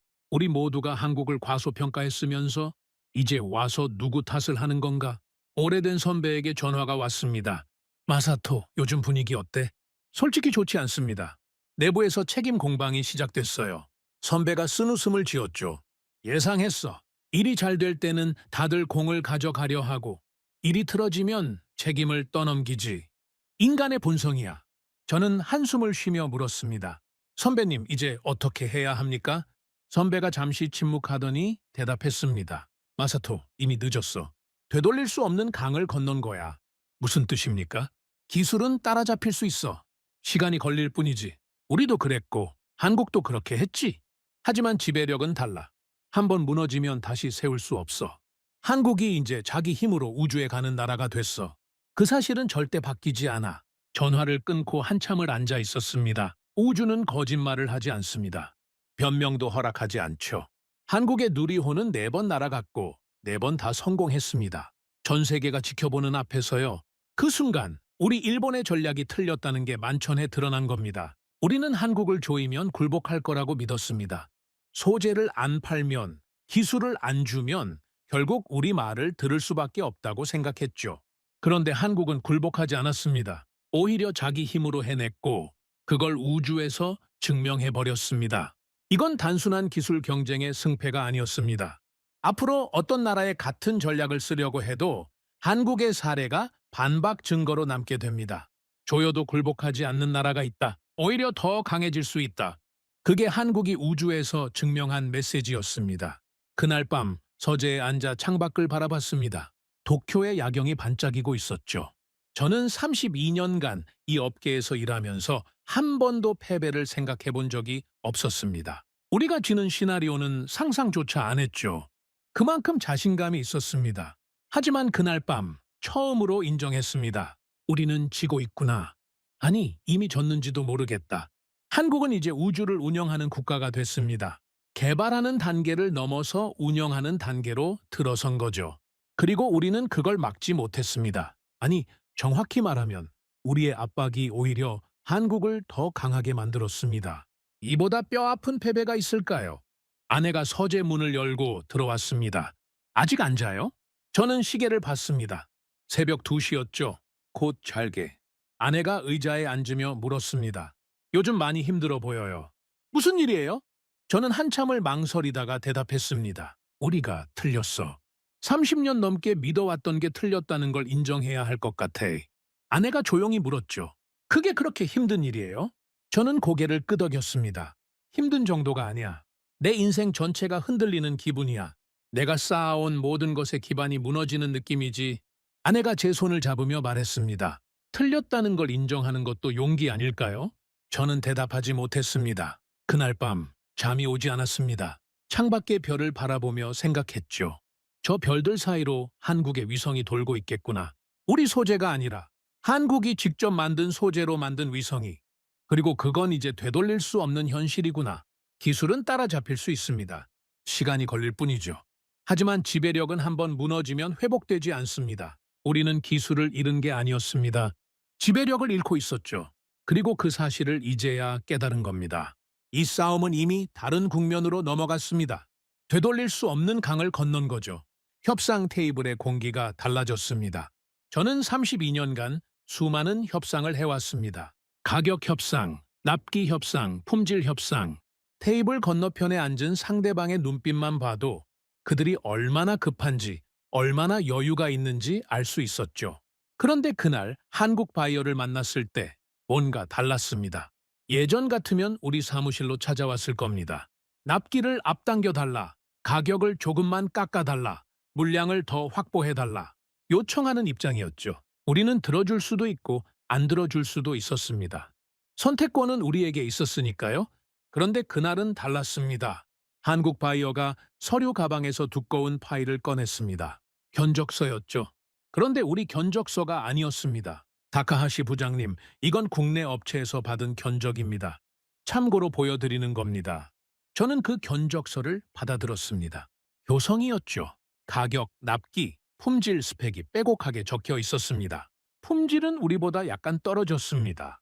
하지만 가격은 15% 저렴했고 납기는 우리보다 2주 빨랐죠. 저는 견적서를 내려놓으며 물었습니다. 이걸 왜 보여주시는 겁니까? 한국 바이어가 웃으며 대답했죠. 협상이니까요. 우리에게 선택지가 생겼다는 걸 알아주셨으면 해서요. 그 말투가 달랐습니다. 예전에 그 조심스러움이 없었죠. 당당했습니다. 여유가 있었습니다. 저는 속으로 불편한 감정이 올라오는 걸 느꼈습니다. 회의가 끝나고 사무실로 돌아와서 한참을 생각했습니다. 한국 바이어의 태도가 머릿속에서 떠나지 않았죠. 후배가 커피를 가져다 주며 물었습니다. 부장님, 회의 어떻게 됐습니까? 저는 한숨을 쉬며 대답했죠. 달라졌어. 분위기가 완전히 달라졌어. 어떻게요? 예전엔 우리가 갑이었어. 가격을 올려도 납기를 늦춰도 한국은 받아들일 수밖에 없었지. 다른 선택지가 없었으니까. 그런데 이제 선택지가 생긴 거야. 후배가 고개를 갸웃거렸습니다. 국산 소재가 그 정도로 경쟁력이 있습니까? 품질은 아직 우리보다 떨어지지 않습니까? 저는 고개를 저었습니다. 품질이 문제가 아니야. 존재 자체가 문제지. 후배가 이해하지 못한다는 표정을 지었죠. 존재 자체라니요? 저는 설명했습니다. 협상에서 중요한 건 실제로 그 선택지를 쓰느냐가 아니야. 쓸 수 있다는 사실 자체가 중요한 거지. 한국 바이어가 국산 소재로 바꾸지 않아도 돼. 바꿀 수 있다는 것만으로 협상력이 달라지는 거야. 우리는 더 이상 유일한 선택지가 아니거든. 후배가 천천히 고개를 끄덕였습니다. 그러니까 대안이 생긴 것만으로도 판이 바뀐다는 말씀이시군요. 그래, 대안 하나가 질서를 무너뜨리는 거야. 며칠 후 영업팀 회의가 있었습니다. 안건은 한국 시장 동향이었죠. 영업팀장이 보고를 시작했습니다. 최근 한국 고객사들의 협상 패턴이 변화하고 있습니다. 기존에는 우리 조건을 대부분 수용했는데 요즘은 적극적으로 조건 변경을 요구하고 있습니다. 스크린에 데이터가 떴습니다. 협상 결과 분석이었죠. 지난 분기 대비 평균 납기가 2주 단축됐고 평균 가격은 8% 하락했습니다. 최소 주문량 조건도 완화됐고요. 한 임원이 물었습니다. 우리가 양보한 겁니까? 영업팀장이 대답했죠. 양보라기보다는 조정입니다. 한국 고객사들이 국산 소재를 테스트하기 시작하면서 협상력이 달라졌습니다. 우리가 조건을 안 맞춰주면 물량이 줄어들 수 있는 상황이에요. 회의실이 술렁거렸습니다. 다른 임원이 말했습니다. 잠깐, 그럼 우리가 가격을 낮추고 납기를 앞당겨야 한다는 겁니까? 그게 말이 됩니까? 영업팀장이 난처한 표정을 지었죠. 현실적으로 그렇게 되고 있습니다. 안 그러면 물량을 잃을 수 있어요. 저는 그 대화를 들으면서 씁쓸했습니다. 불과 몇 년 전만 해도 상상할 수 없는 상황이었죠. 회의가 끝나고 오래된 거래처 담당자를 만났습니다. 저녁 식사 자리였죠. 다카하시 부장님, 요즘 한국 쪽 분위기 아시죠? 저는 술잔을 내려놓으며 대답했습니다. 알죠. 협상이 예전 같지 않더군요. 담당자가 한숨을 쉬었습니다. 저도 그래요? 예전에는 제가 갑이었어요. 한국 바이어들이 저한테 잘 보이려고 했죠. 식사도 대접하고 선물도 가져오고. 그런데 요즘은 달라요. 어떡해요? 이제 그쪽에서 조건을 제시해요. 이 가격에, 이 납기에, 이 품질로 맞춰줄 수 있으면 계약하겠다고. 못 맞추면 다른 데 알아보겠다고요. 저는 고개를 끄덕였습니다. 우리도 비슷해요. 을이 갑이 되고 있는 느낌이죠. 담당자가 술을 한 모금 마시더니 말했습니다. 제가 이 바닥에서 25년 일했는데 이런 변화는 처음 봐요. 한국이 이렇게 빨리 자립할 줄 몰랐어요. 저는 공감하며 대답했죠. 저도요. 우리 모두 한국을 과소평가했던 것 같습니다. 담당자가 물었습니다. 앞으로 어떻게 될 것 같습니까? 저는 잠시 생각한 뒤 대답했습니다. 정직하게 말씀드리면 예전으로 돌아가긴 어려울 것 같습니다. 한국에 대안이 생겼으니까요. 대안이 있는 상대와 협상하는 건 완전히 다른 게임이에요. 담당자가 고개를 끄덕였습니다. 독점이 끝났다는 말씀이시네요. 네, 독점은 끝났습니다. 며칠 후 본사에서 전략회의가 있었습니다. 주제는 한국 시장 대응 전략이었죠. 여러 안건이 논의됐습니다. 가격이나 품질 개선, 서비스 강화. 하지만 어떤 안건도 근본적인 해결책이 되지 못했죠. 한 임원이 답답한 듯 말했습니다.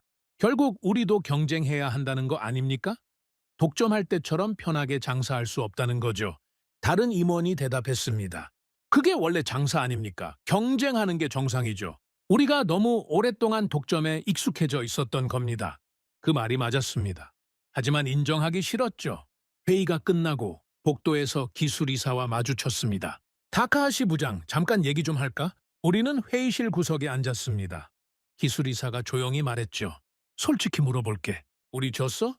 저는 잠시 침묵했습니다. 그 질문에 대답하기가 쉽지 않았죠. 졌다고 해야 할지 모르겠습니다. 하지만 확실한 건 예전처럼은 안 된다는 거죠. 기술이사가 한숨을 쉬었습니다. 나도 그렇게 생각해. 게임의 룰이 바뀐 것 같아. 저는 고개를 끄덕였습니다. 맞습니다. 이건 패배라기보다는 시대의 변화인 것 같습니다. 공급자가 왕이던 시대가 끝난 거죠. 기술이사가 물었습니다. 그럼 앞으로 어떻게 해야 하지? 저는 창밖을 바라보며 대답했습니다. 경쟁해야죠. 기술로, 품질로, 서비스로. 독점의 힘이 아니라 실력으로 승부해야 합니다. 원래 그게 정상이었는데 우리가 너무 오랫동안 편한 길에 익숙해져 있었던 겁니다. 그날 저녁, 오래된 선배에게 전화를 걸었습니다. 선배님, 저 마사토입니다. 마사토. 무슨 일이야? 저는 잠시 망설이다가 말했습니다. 선배님, 저 인정해야 할 것 같습니다. 우리가 졌다는 걸요. 선배가 잠시 침묵하더니 물었죠. 왜 그렇게 생각해? 저는 설명했습니다. 협상 테이블이 달라졌습니다. 예전에는 우리말이 곧 법이었죠. 가격을 올려도 납기를 늦춰도 한국은 받아들였습니다. 하지만 이제 그들에게 선택지가 생겼어요. 우리가 마음에 안 들면 다른 데로 갈 수 있게 됐죠.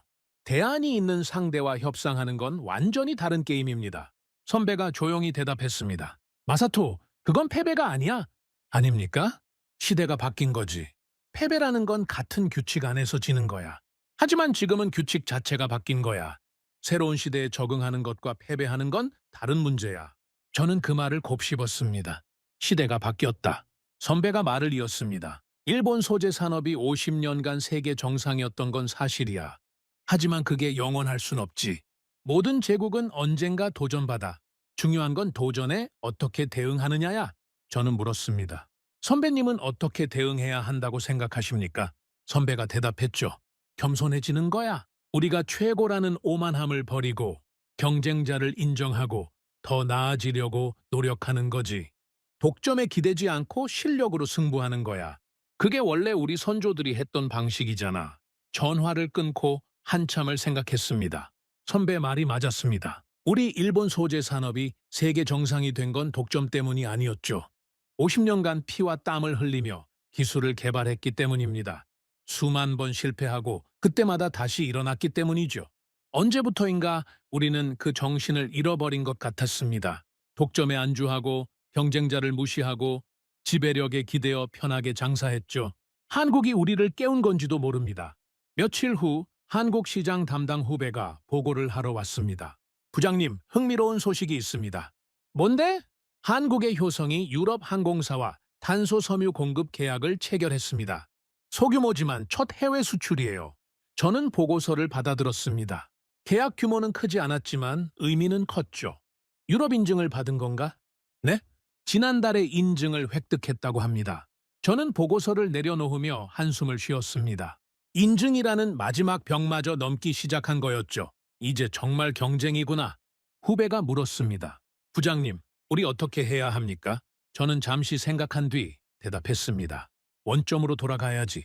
50년 전 우리 선배들이 그랬던 것처럼 독점이 아니라 기술로 승부하는 거야. 품질로, 혁신으로, 서비스로. 그게 원래 경쟁이잖아. 후배가 고개를 끄덕였습니다. 쉽지 않겠네요. 쉽지 않지. 하지만 그게 정상이야. 독점이 비정상이었던 거지. 그날 밤 집에 돌아와서 서재에 앉았습니다. 책상 위에는 한국 관련 자료들이 쌓여 있었죠. 아내가 차를 가져다 주며 물었습니다. 요즘 표정이 많이 밝아졌네요. 무슨 일 있어요? 저는 웃으며 대답했습니다. 밝아졌다기보다는 정리가 됐어. 정리요? 그래. 오랫동안 인정하기 싫었던 걸 인정했거든. 그러니까 오히려 마음이 편해졌어. 아내가 의자에 앉으며 물었습니다. 뭘 인정했는데요? 저는 잠시 생각한 뒤 대답했습니다. 시대가 바뀌었다는 걸, 우리가 지배하던 시대가 끝났다는 걸, 이제 경쟁해야 한다는 걸. 아내가 고개를 갸웃거렸습니다. 그게 나쁜 건가요? 저는 고개를 저었습니다. 나쁜 게 아니야. 원래 그게 정상이거든. 우리가 너무 오랫동안 비정상적인 상황에 익숙해져 있었던 거야. 아내가 웃으며 말했습니다. 그럼 이제 새로운 시작이네요. 저는 고개를 끄덕였습니다. 그래, 새로운 시작이야. 쉽지 않겠지만 그게 살아가는 거니까. 그날 밤 오랜만에 편하게 잠들었습니다. 게임은 끝났습니다. 우리가 지배하던 게임은요. 하지만 새로운 게임이 시작됐죠. 독점이 아니라 실력으로 경쟁하는 게임이요. 한국은 그 게임에서 이미 한 발 앞서 나갔습니다. 우리를 기다려주지 않을 겁니다. 하지만 우리도 멈춰 있을 순 없죠. 50년 전 우리 선배들이 그랬던 것처럼 다시 처음부터 시작해야 합니다. 국산화의 진짜 의미를 이제야 이해했습니다. 한국이 탄소 섬유를 직접 만들게 된 건 단순히 가격 경쟁력 때문이 아니었습니다. 싸게 사려고 국산화한 게 아니었죠. 선택권이었습니다. 언제, 얼마나, 어디에 쓸지 스스로 결정하는 힘. 누군가의 허락을 받지 않고 자기 길을 가는 힘. 그게 국산화의 진짜 의미였습니다. 한국은 그 힘을 되찾았습니다. 우리가 쥐고 있다고 믿었던 목줄을 스스로 끊어버렸죠. 이제 한국은 누구의 허락도 필요 없는 나라가 됐습니다. 우주로 가고 싶으면 스스로 갑니다. 비행기를 만들고 싶으면 스스로 만듭니다. 미사일을 개발하고 싶으면 스스로 개발합니다. 그게 자립이고 그게 주권입니다. 저는 서재 창밖을 바라보며 생각했습니다. 시장은 점유율로 움직이지 않습니다. 대안 하나가 질서를 무너뜨리죠. 우리는 졌습니다. 아니, 시대가 바뀌었습니다. 공급자가 왕이던 시대는 끝났습니다. 이제 실력으로 경쟁하는 시대가 시작됐죠.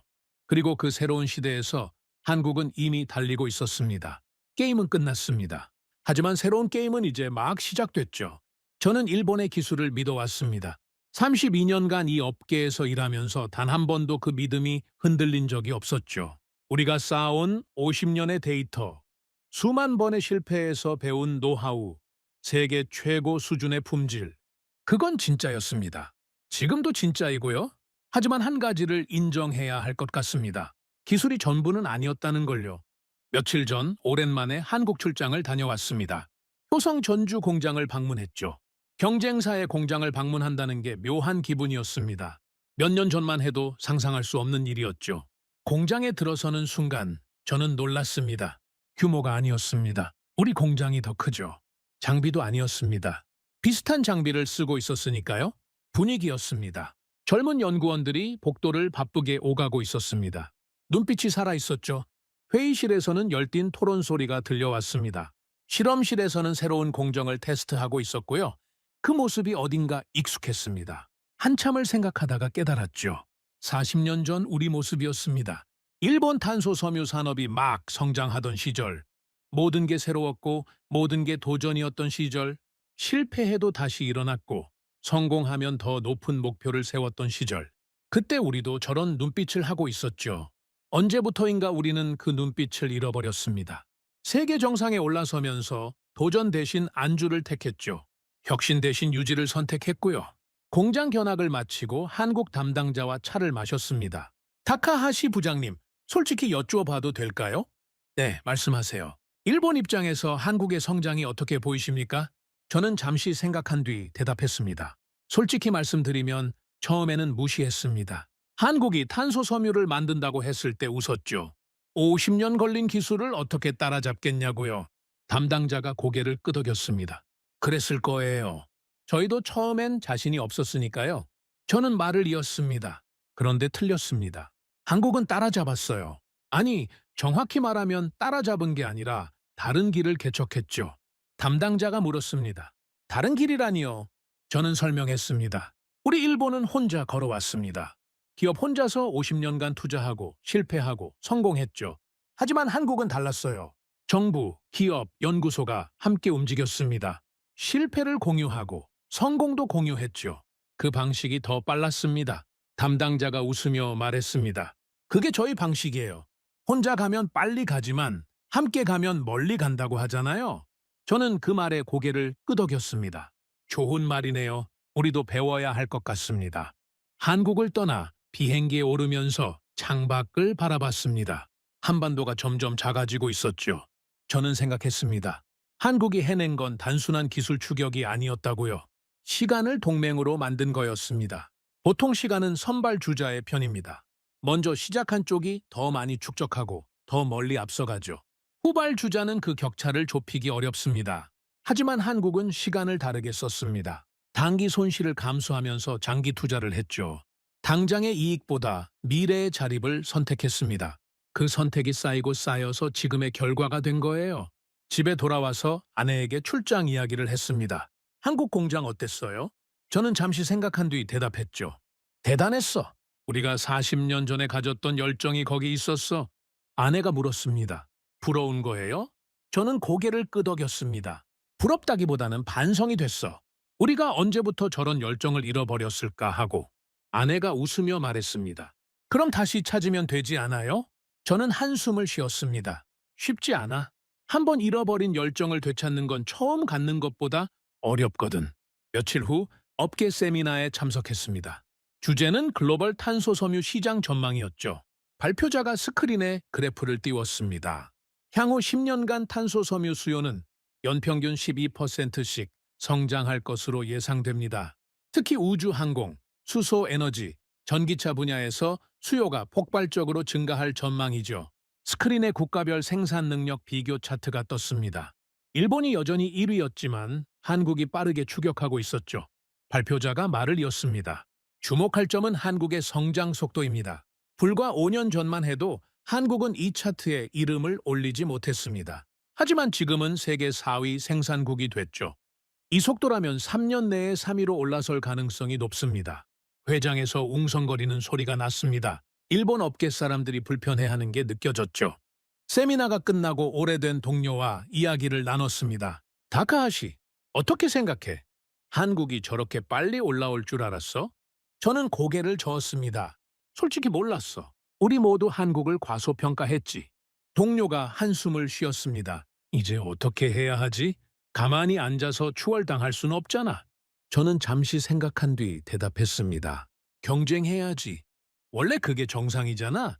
독점이 비정상이었던 거고. 동료가 쓴웃음을 지었습니다. 말은 쉽지.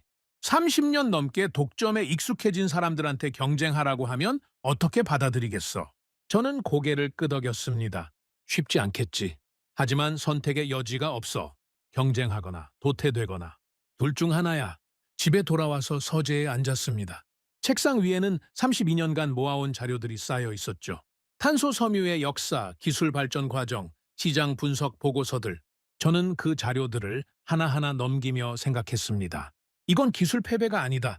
우리 일본의 기술은 여전히 세계 최고 수준입니다. 50년간 쌓아온 데이터, 노하우, 품질 관리 시스템. 그건 하루아침에 따라잡을 수 없는 자산이죠. 하지만 한국이 증명한 건 다른 거였습니다. 후발주자도 해낼 수 있다는 걸 보여줬죠. 의지가 있으면, 시스템이 있으면, 함께 가면 불가능해 보이는 것도 가능해진다는 걸 증명했습니다. 그리고 더 중요한 건 선택권의 의미였습니다.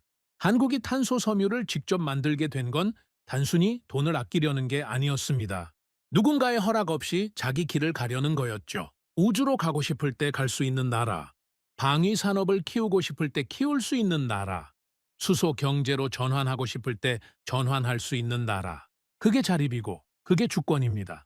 저는 창밖을 바라봤습니다. 도쿄의 야경이 반짝이고 있었죠. 32년 전 이 업계에 처음 들어왔을 때가 생각났습니다. 그때 저는 열정으로 가득 차 있었죠. 세계 최고의 소재를 만들겠다는 꿈이 있었습니다. 밤새 연구하고 실패해도 다시 일어났죠. 언제부터인가 그 열정이 사라졌습니다. 세계 정상이 되고 나니까 지킬 것만 많아졌죠. 도전보다 안전을 택했고 혁신보다 유지를 선택했습니다. 한국을 보면서 깨달았습니다. 우리가 잃어버린 건 기술이 아니라 열정이었다는 걸요. 며칠 후 회사에서 은퇴 면담이 있었습니다. 저도 이제 60이 가까워지고 있었죠. 인사 담당자가 물었습니다. 다카하시 부장님, 32년간 이 회사에서 일하셨는데 후배들에게 남기고 싶은 말씀이 있으신가요? 저는 잠시 생각한 뒤 대답했습니다. 겸손하라고 말하고 싶습니다. 인사 담당자가 고개를 갸웃거렸죠. 겸손이요? 저는 설명했습니다. 우리는 너무 오랫동안 세계 최고였습니다. 그래서 오만해졌죠. 경쟁자를 무시하고 도전자를 비웃었습니다. 한국이 탄소 섬유를 만든다고 했을 때 저도 웃었어요. 그런데 틀렸습니다. 한국은 해냈죠. 인사 담당자가 조용히 듣고 있었습니다. 저는 말을 이었습니다. 후배들에게 말하고 싶습니다. 절대 경쟁자를 무시하지 말라고. 오늘의 후발주자가 내일의 선두주자가 될 수 있다고. 우리가 영원히 1등일 거라는 착각을 버리라고요. 인사 담당자가 고개를 끄덕였습니다. 좋은 말씀입니다. 기록해두겠습니다. 면담을 마치고 사무실로 돌아오는 길에 창밖을 바라봤습니다. 하늘이 맑았죠. 저는 생각했습니다. 한국은 우리를 이긴 게 아닙니다. 우리가 믿던 규칙을 무너뜨린 거죠. 기술 격차는 영원하다. 틀렸습니다. 데이터는 돈으로 살 수 없다. 틀렸습니다. 시간은 선발주자의 편이다. 틀렸습니다. 우리가 진리라고 믿었던 것들이 하나씩 무너졌습니다. 한국이 그걸 증명했죠. 하지만 그게 나쁜 일만은 아닙니다. 오래된 규칙이 무너지면 새로운 기회가 생기죠. 독점이 끝나면 경쟁이 시작됩니다. 경쟁은 모두를 더 강하게 만들죠. 한국의 성장이 우리 일본에게 위협인 건 사실입니다. 하지만 동시에 자극이기도 해요. 우리가 잃어버린 열정을 되찾게 해주는 자극이요. 그날 밤 서재에서 편지를 썼습니다. 은퇴 후 업계 후배들에게 남기는 글이었죠. 후배들에게 나는 32년간 이 업계에서 일하면서 많은 것을 배웠습니다. 기술도 배웠고 사람도 배웠죠. 하지만 가장 큰 교훈은 마지막에 왔습니다. 겸손의 중요성입니다. 우리는 너무 오랫동안 세계 최고였습니다. 그래서 교만해졌죠. 경쟁자를 무시하고 변화를 외면했습니다. 한국이 우리를 깨웠습니다. 후발주자도 해낼 수 있다는 걸 보여줬죠. 의지가 있으면, 시스템이 있으면 불가능도 가능해진다는 걸 증명했습니다. 이제 새로운 시대가 시작됐습니다.